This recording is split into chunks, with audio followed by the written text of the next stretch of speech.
on a personal note, and I'd like to add my own warm welcome to you to India for this business engagement. And I'm sure all of us will go back much wiser, much more enlightened after we've heard you, particularly after your two very good engagements yesterday when you addressed the press and at the Raisina Dialogue.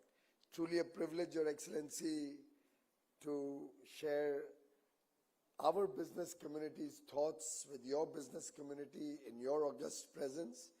And I'm sure all of us, ministers in the room, business leaders, captains of industry, friends from the media, all of us are very confident that this relationship, and while, Madam, it may be a small country, I can see very clearly that the ambition is big and the desire to play an important role at the global stage that Prime Minister brings with him is certainly noteworthy and praiseworthy. So we look at this as a very powerful engagement, a very powerful opportunity to work together with New Zealand. And while the world is looking at what's happening between the United States and India, everybody's keen to know the progress on the free trade agreement with the EU or with UK or with Oman or with Peru or with Chile. I can assure you, ma'am, that this relationship, the chemistry that we saw between our leaders, the beautiful relationship that I share with my colleague Todd, the way we've seen the last 2 days unfold, this is a special relationship. And you mentioned that if we complete it in 90 days, you promised to come back. But you have not told us what if we were to complete it in 60 days.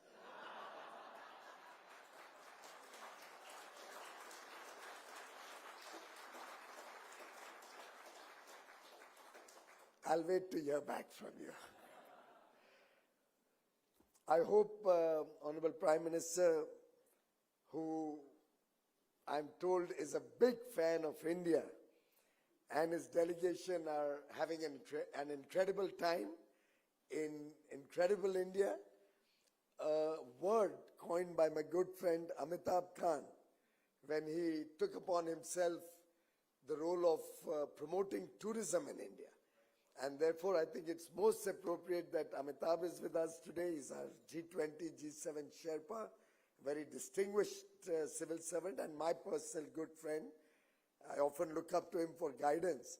And I think his stewardship of getting tourism between the two countries going better on the one hand, and helping us bring ideas on tourism from New Zealand to India will certainly play a very important role in expanding the relationship between our two countries.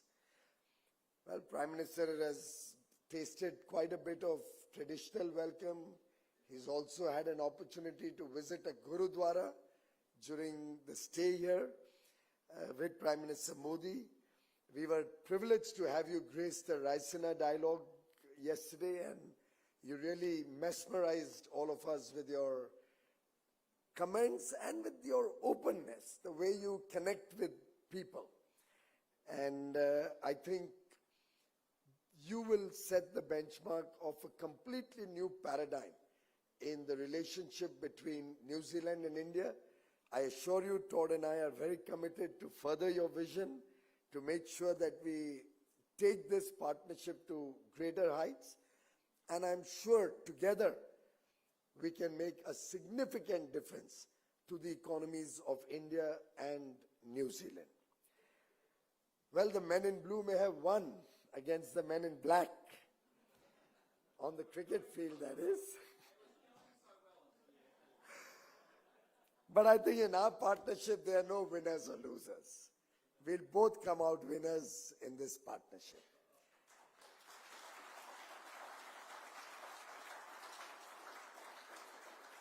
And I look forward to India and New Zealand playing the match, just like Virat Kohli and Kane Williamson working together in partnership, aggressive yet graceful, passionate but well composed, and creating a strong innings which is unbeatable.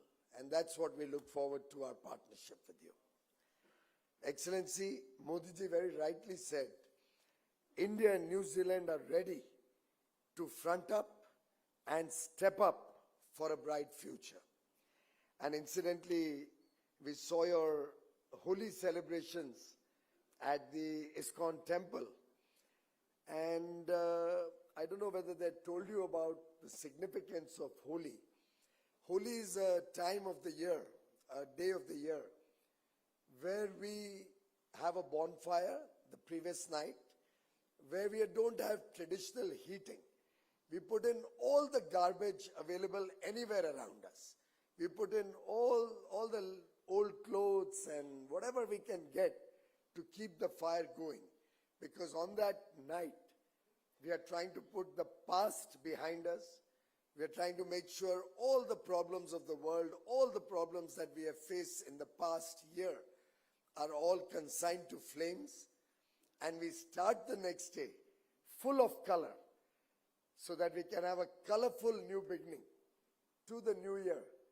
And happy tidings with a lot of enthusiasm, a lot of fun, a lot of passion, but great joy looking up to the future with positivity is the significance of Holi. And what an opportune time to welcome you all in India, because I think the world is going through so many problems that a defining partnership between the two of us can actually give food for thought for people around the world on how trusted partners can work together. It's not important how big or small each one is. For that matter, the Indian economy today at about $4 trillion is poised to go to about $30–35 trillion in the next 22 to 25 years. We have a big delta of opportunity in the country, but we do believe that this opportunity is best worked upon, is best achieved when we work with friends across the world, with democracies across the world, with countries where the rule of law prevails, the democracies around the world, where businesses get equal opportunity, get a fair deal, are able to work in a spirit of competitiveness, yes, yet fairness. And that is what I believe the New Zealand-India partnership is all about. Just like at Papa Toto in Auckland, you call it Little India? Just like Little India reflects our people-to-people linkages, I think the FTA talks will be vibrant, will add new color to our relationship, and will help us expand our ties to the levels Mr. Anish Shah just mentioned. At least let's be ambitious to look at a 10x growth in our partnership. You did speak about 10x, Anish. You didn't give a time frame. You wouldn't be able to work with Mr. Modi and Mr. Laksan if you didn't put a responsibility and a time frame both to that. So I think, Todd, you and I have a great job ahead of us. I believe all of the business persons, both from New Zealand and India, will help achieve this. Our two wonderful ambassadors will have a lot of work ahead of them, but I can tell you that together there's every possibility of achieving that 10x growth in the next 10 years. If we put our heads and hearts to it, if we work in the spirit of complementary economies that we are, there's hardly anything on which we compete with each other. And those few areas of sensitivity are areas we can very easily navigate or respect each other, given the different levels of development and different levels of prosperity that each country has today.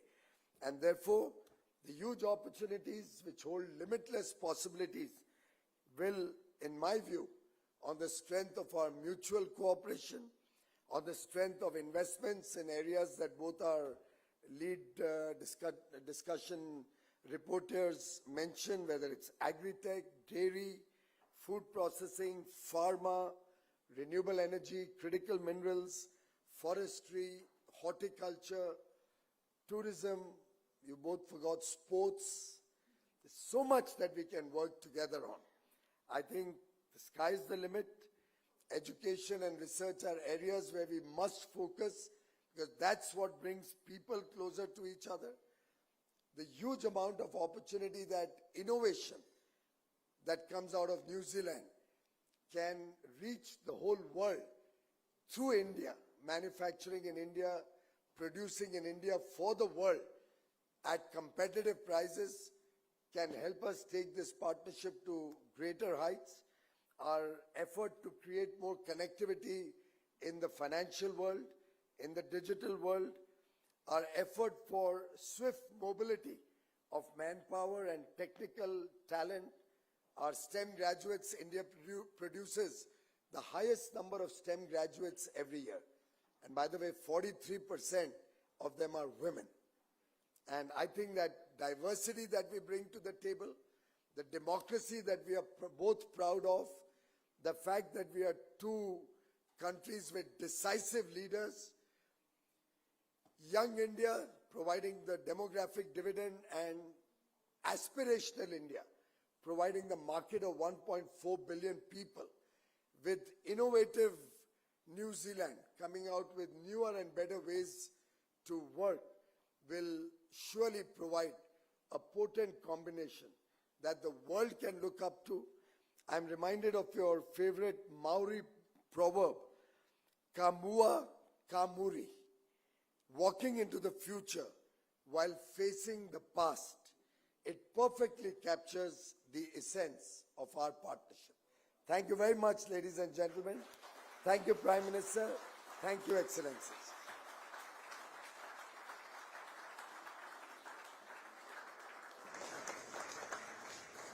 Thank you all.